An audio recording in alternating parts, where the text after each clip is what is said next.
दोस्तों नमस्कार। तमिलनाडु में किसकी और कैसे सरकार बनेगी, आइए जानते हैं।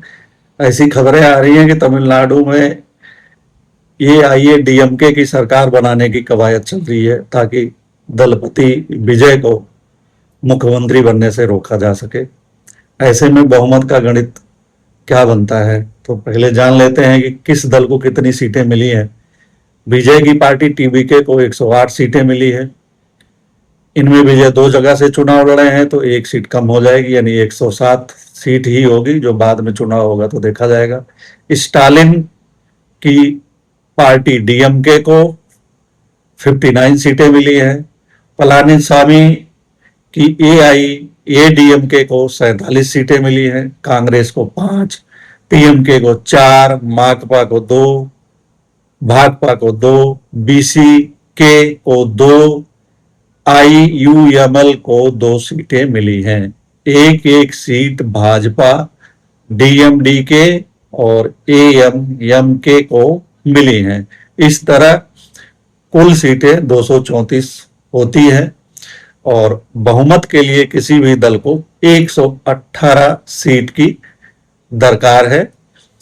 अगर एआईडीएमके सरकार बनाए और डीएमके उसे बाहर से समर्थन दे तो दोनों दलों की सीटें 47 प्लस 59 मिलाकर 106 होती है, जो कि बहुमत से 12 सीट दूर है।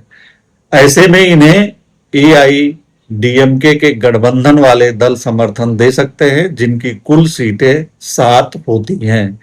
इनमें पीएमके की 4, भाजपा की 1, डीएमडीके की 1 और एएमएमके की 1 सीट शामिल है। फिर भी इन्हें 5 सीटों की दरकार बनी रहेगी। तो ये 5 सीटें कहां से आएंगी? तो बीसीके की ये 5 सीटें की दरकार है, तो बीसीके की 2 सीटें और जोड़ दें तब भी 3 सीटें कम पड़ रही हैं। ऐसे में इन्हें माकपा और भाकपा यानी सीपीआई, सीपीएम और मुस्लिम लीग में से किन्हीं 2 का साथ चाहिए।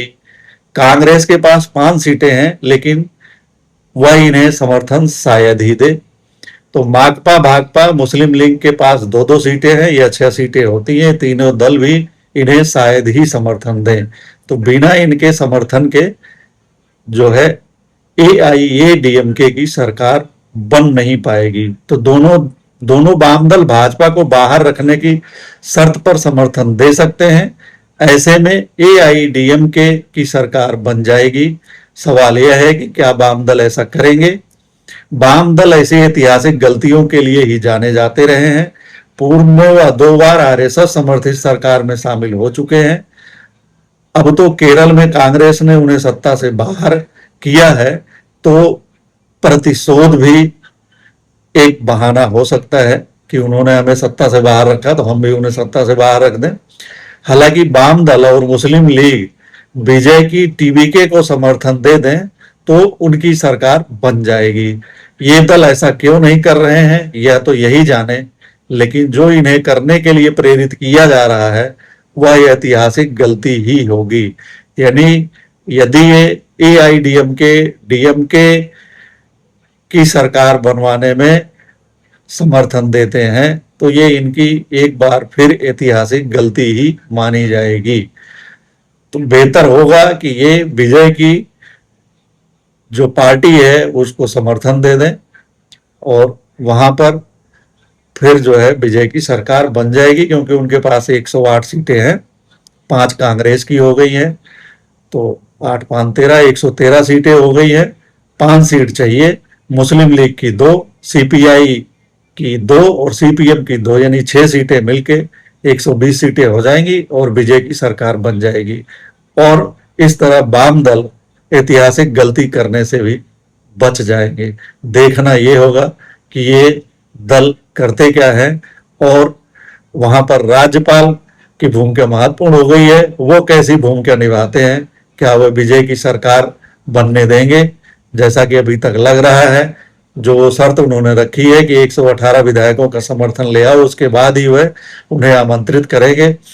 यदि वामदल और मुस्लिम लीग विजय को समर्थन कर दें तो उनकी सरकार बन जाएगी, लिखित में दे देंगे तो राज्यपाल उन्हें बुला लेंगे और उनकी सरकार बन जाएगी। अन्यथा वहां पर खेल होगा, जिसकी पूरी तैयारी की गई है, या कहिए कि पूरी योजना बना ली गई है।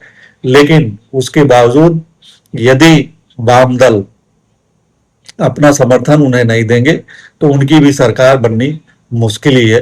हालांकि जोड़ तोड़ से कुछ भी किया जा सकता है, विजय की पार्टी को भी तोड़ा जा सकता है, या किसी भी दल को जोड़ तोड़ के भी सरकार बनाई जा सकती है, जिसकी की कोशिश की जा रही ऐसा दिखाई दे रहा है। तो इंतजार कीजिए कि तमिलनाडु की सरकार बनती है तो किसकी बनती है, और उसमें किसकी क्या भूमिका होती है, और कौन क्या ऐतिहासिक गलती करने जा रहा है। धन्यवाद, नमस्कार।